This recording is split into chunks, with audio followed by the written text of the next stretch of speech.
Welcome back. Some breaking news now. New threats coming from Iran today. The Islamic Republic saying it's decisively ready to respond to any U.S. retaliatory attacks, which we expect could be happening any time following President Biden's comments yesterday, and also linking Tehran to the killing of 3 U.S. soldiers at that military base in Jordan. It also comes in the wake of the Sunday drone attack that injured, not just killing the 3, but injured 40 service personnel members at Tower 22. That number sadly could rise as well. That is a base that you see there on the map there at the corner of Syria and Iraq's borders as well. Let's bring in our expert panels to take a closer look at what Iran may mean by decisively respond, and also breaking news out of the State Department. A pleasure to bring in foreign policy analyst and author of Iran, an Imperialist Republic and U.S. Policy, Walid Fairs, also a former advisor to the Trump 2016 campaign. And also alongside him, we're pleased to welcome in for insight as well, Harley Lippman, a foreign policy expert. Gentlemen, so where we are today, we're awaiting the U.S.'s response, which some say should have happened earlier, but now we have Iran giving them time to say that they will decisively respond. We know they don't want escalation. We've heard Kirby say that we don't want a wider war. But Harley, what type of retaliatory strikes do you think the U.S. needs to do to send a strong message to Iran? It has to be very robust.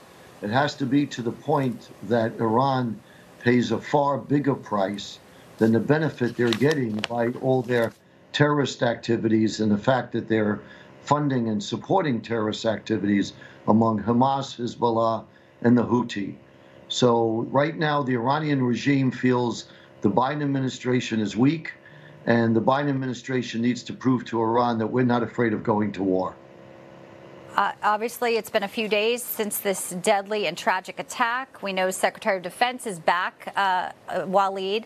Let's talk about that, and also some breaking news right now where the State Department says it's reviewing options for possible recognition of a Palestinian state. There are a lot of moving parts, but it does all go back to Iran and its proxies. Absolutely. First, the issue of Palestinian state, that will not deter the Iran regime. That's a different other planet, and it has to be dealt with in terms of Hamas or the Palestinians have to recognize Israel, have to drop their weapons. Then we'll see. But on Iran, the Iranian regime will only be deterred if we do 2 things at this point in time. Number one, the president of the United States should announce that all negotiations, all talks, all transfer of money with regard to the Iran deal stops now. That's the only effect that could convince the Iranian leadership and deter them. The second one, we are already half in it.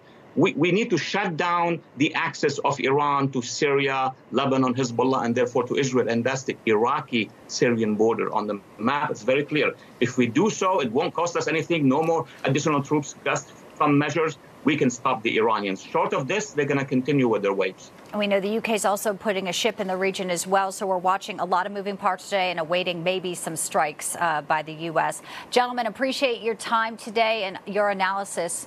Harley and Walid, a pleasure. Come back real soon. Thank you. Thank you.